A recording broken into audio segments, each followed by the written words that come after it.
किश्तवाड़ के अंदर national conference party में दर्जनों लोग रोज़ाना बेस पे आज यहाँ ज्वाइन कर रहे हैं और आज भी किश्तवाड़ के अंदर डिस्ट्रिक्ट वाइस प्रेसिडेंट सनातन धर्म सभा के सतीश भगत और उनके साथ कम से कम 30 लोगों ने नेशनल कॉन्फ्रेंस पार्टी का दामन थामा है और दामन थामते ही उन लोगों का ये कहना है कि भारतीय जनता पार्टी किश्तवाड़ पूरी तरह से किश्तवाड़ के अंदर डेवलपमेंट करने में नाकाम हुई है। और वहीं अगर हम भारतीय जनता पार्टी की भी बात करें, जो वहाँ पे उन लोगों ने मीटिंग में ज्वाइनिंग के टाइम बताया है कि भारतीय जनता पार्टी ने किश्तवाड़ के अंदर बेरोज़गारी बहुत ज़्यादा की हुई है। यहाँ पे रोज़गार देने के लिए नौजवानों को आज दर की ठोकरें खा रही है, लेकिन भारतीय जनता पार्टी पूरे देश के साथ साथ जम्मू कश्मीर या किश्तवाड़ के अंदर रोज़गारी देने में नाकाम साबित हुई है, जिसके चलते किश्तवाड़ के नौजवान किश्तवाड़ की गलियों के अंदर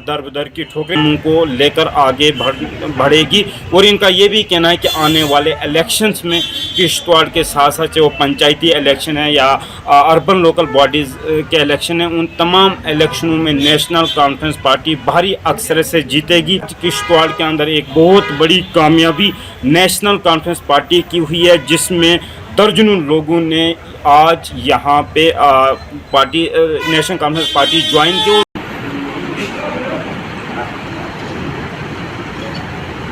सजा साहब, क्या बताना चाहिए जो आज दर्जनों लोगों ने एनसी पार्टी का दामन थामा है? आज किश्तवाड़ के कई मुअज़्ज़िज़ीन ने नेशनल कॉन्फ्रेंस ज्वाइन की है। मैं उनका वेलकम करता हूँ, खुशामदीद कहता हूँ, जिनमें सबसे पहले सतीश भगत जी जो चीफ एग्रीकल्चर अफसर थे, अभी रिसेंटली रिटायर हुए हैं, उन्होंने भी आज ज्वाइन किया है। उनके साथ जो है लगभग 20-22 लोग जो हैं वो पार्टी में आए हैं। जहाँ तक सतीश जी का ताल्लुक़ है, सतीश जी ने ड्यूरिंग सर्विस भी काफ़ी लोगों की खिदमत की है। तो मैं आज बहुत ही खुश हूँ कि एक अच्छी आवाज़, क्योंकि सतीश जी एक लॉयल और ऑनेस्ट अफसर रहे हैं। मुझे उम्मीद है कि नेशनल कॉन्फ्रेंस में आकर वो उसी तरह जिस तरह से एज ए ऑफिसर उन्होंने काम किया है, लोगों की खिदमत करेंगे। जी सतीश जी, आज आपने नेशनल कॉन्फ्रेंस पार्टी का दामन थामा है, तो क्या सोच लेकर आपने इस पार्टी को ज्वाइन किया है? सबसे पहले मैं यहाँ के एक सुप्रीमो नेशनल कॉन्फ्रेंस के एक्स मंत्री जनाब सजाद अहमद किशोर साहब का बहुत शुक्रिया अदा करता हूँ कि उन्होंने हमें यहाँ के लिए आमंत्रित किया और अपनी पार्टी में उन्हें ज्वाइन होने का मौका दिया। हमें पूरा भरोसा है अपने नेता पे, और इससे बढ़कर मैं क्या कहूँगा, क्योंकि ये हमेशा हमारे साथ पीछे खड़े, बैक बनकर खड़े हैं।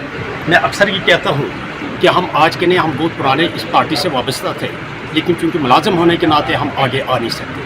लेकिन आज हम खुले दिल से इनके साथ चले हैं और अपने साथ लोगों को चलाएंगे। हाँ, इनकी एक बहुत बड़ी मंशा जो है, जैसे उन्होंने इशारा दिया कि हम हमेशा लोगों में मकबूलियत अगर हमने हासिल की है तो अच्छे कामों की वजह से की है, और हम कमिटेड है कि हम हर गरीब पसमानदा लोगों तक पहुंचेंगे, और जैसे ये मसीहा बनकर लोगों के बीच में जाते हैं और हम भी ऐसे जाएंगे, इनके नक्श कदम पर चलेंगे।